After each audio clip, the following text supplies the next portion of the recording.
This video is sponsored by Card Kingdom. You can visit their store by using my referral link in the description below.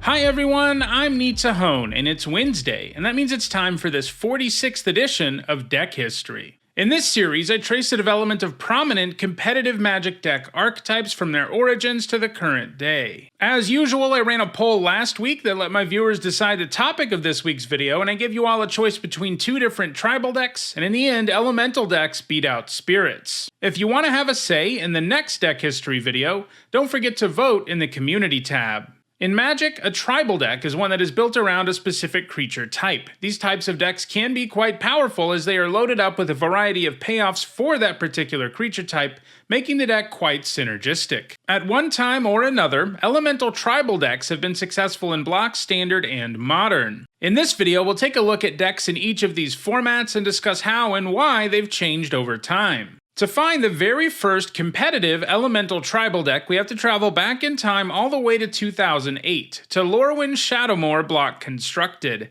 At the time, Magic sets were released in blocks, consecutive sets that tell the same story, and have many of the same mechanical themes. In the case of Lorwyn-Shadowmoor, this included 4 sets. A block constructed format is when only cards from a single block were legal in a format, so it has a very small card pool. Lorwyn's big theme was tribal decks, and elementals were one of the creature types to receive significant support. At Grand Prix Birmingham in 2008, Raphael Levy piloted his elemental deck to a top 8 finish. His deck was, of course, loaded up with elementals and elemental payoffs. The big payoffs in the deck were Incandescent Soulstoke, Smoke Braider, and Primal Beyond.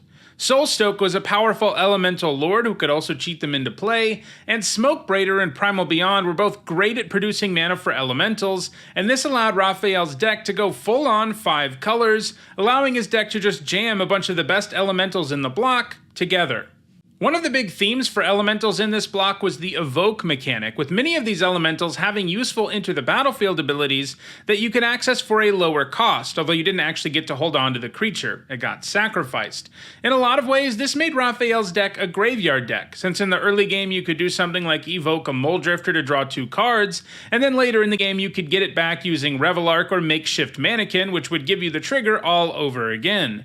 Flamekin Harbinger could be used to tutor up whatever elemental you needed, and with Evoke around, it could sometimes feel like tutoring up a spell. The final elemental payoff in the deck was a single Horde of Notions, which was not only a huge efficient creature in its own right, it also gave you another way to bring back your elementals. Ultimately, elementals were not consistently successful in Lorwyn-Shadowmoor block constructed. Kithkin and fairies really outshined elementals in the format as a whole, with this being the only top 8 an elemental deck ever achieved in the format. It would be quite some time before another elemental deck really emerged too. Between 2008 and 2019, there was only one other deck in any format that even came close to an elemental deck, and that was the modern deck that Jerry Thompson piloted to a top 16 finish at Pro Tour Return to Ravnica. Jerry's elemental combo deck did feature only elementals as creatures, but the only elemental payoff in the deck was 2 Flamekin Harbingers. The deck played sort of like an Infect deck. It used Kiln Fiend and Niv Magus Elemental, along with a bunch of really cheap spells, including combat tricks, to do a ton of damage in a single turn. But it is a pretty big stretch to truly call this an elemental tribal deck. In 2019, though, elementals returned to prominence in competitive Magic, and they've remained relevant ever since. That year, Core Set 2020 introduced a bunch of powerful new elemental payoffs. Chris Johnson was the first to pilot one of these Teamer elemental decks to a top 8 finish at a major standard event, which he did at SCG Worcester. Risen Reef was the biggest reason that elementals became so good. The Reef gave you a card one way or another when it entered the battlefield, whether it was a land that got put on the battlefield or a card that went to your hand, and then its ability would trigger anytime any other elemental entered the battlefield. This was a great reason to play as many elementals as possible. Turning them all into 2-for-1s is pretty insane. This could get particularly silly with cards like Chandra, Acolyte of Flame, who could churn out 2 elementals every turn. But the deck's mountain of elemental synergy didn't end there. There was also Creeping Trailblazer, which gave +1/+0 to all elementals and could buff itself equal to the number of elementals you controlled. Overgrowth Elemental, which could put +1/+1 counters on elementals and gained counters when one of your elementals died. And Omnath Locus of the Royal, which damaged any target equal to the number of elementals you controlled when it entered the battlefield, and it could also put counters on your elementals. The deck even had a Planeswalker that liked elementals in Chandra Awakened Inferno, who could use her -3 to damage all non-elemental creatures. Temur elemental decks continued to be successful in Standard through 2019 and 2020, but there was also another, more ramp-focused Simic elemental deck that came onto the scene in 2020. These decks were much less focused on elemental nonsense, with Risen Reef the only true elemental payoff in the deck. Obviously, the deck had to run elementals to get full value out of the Reef, and both Leafkin Druid and Cavalier of Thorns provided some great ramp-related effects all on their own. Mostly though, the deck was just looking to ramp, and Risen Reef was one of the best ways to do that. Later in 2020, another elemental variant arrived on the scene. By May of 2020, Ikoria had been released, and along with it, the super powerful Companions. This led to elemental decks that ran Yorion, Sky Nomad, as their companion. You had to run a bunch of extra cards in your deck to do it, but it was definitely worth it. Blinking your Omnaths and Risen Reefs was absolutely insane in terms of value.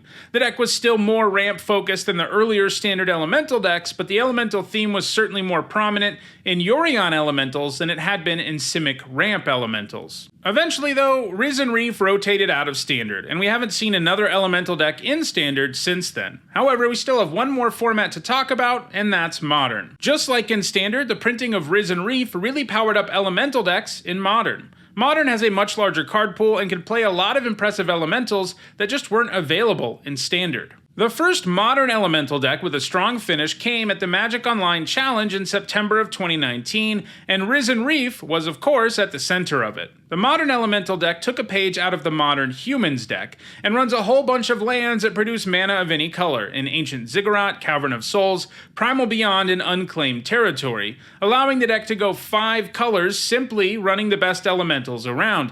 In fact, the deck has an even better mana base than Modern Humans thanks to Primal Beyond.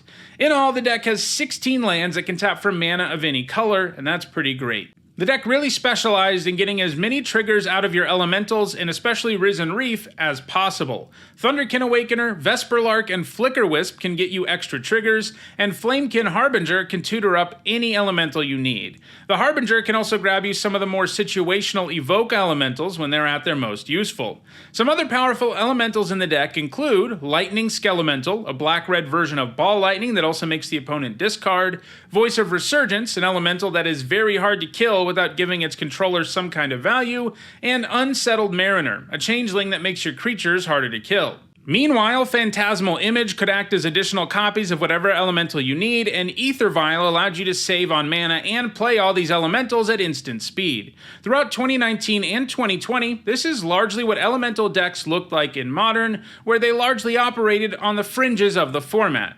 In 2021 though, elementals ended up getting a big upgrade with the release of Modern Horizons 2, which provided a powerful cycle of elemental incarnations. More recent 5-color elemental decks in Modern took advantage of these powerful cards.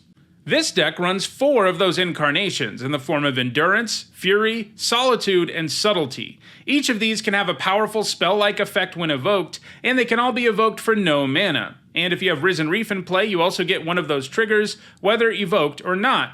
In addition, they tend to actually sport some pretty nice stats when they do stick around. When combined with Flamekin Harbinger, this gave the deck more of a toolbox element, and the deck also leaned more into abusing Into the Battlefield abilities with a full 4 copies of Ephemerate. Playing 5 colors means the deck can pretty easily access Omnath Locus of Creation, who can generate some pretty insane value when combined with fetch lands. The deck also meets the requirement for Kahira the Orphan Guard, which gives you an Elemental Lord as your companion, which means it's effectively in your opening hand every game.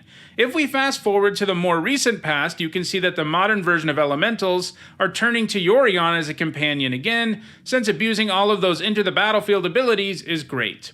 Overall, the deck has become a little less focused on winning by attacking with your creatures, even though Risen Reef and other elementals are still a big part of the deck. Instead, this version of the deck has more of a control combo build, sporting a bunch of removal, planeswalkers, and an additional tutor in the form of Eladamri's Call. This deck can win by grinding out value, or it can use Kiki-Jiki and Karmic Guide or Felidar Guardian. So while the deck wins thanks to the value of elementals, it doesn't really win by attacking with them nearly as often. Elemental decks continue to be a factor in Modern, and that doesn't look like it's going to change anytime soon. So that's the history of elemental decks in Magic the Gathering. If you enjoyed this video, please like it and share it so that others can enjoy it too. If you want to catch up on the other episodes of the series, you should see a playlist on your screen shortly. If you want to catch future episodes of the series and a whole lot of other Magic content, I have an upload almost every day of the week these days. Don't forget to subscribe and turn on notifications. Thanks for watching.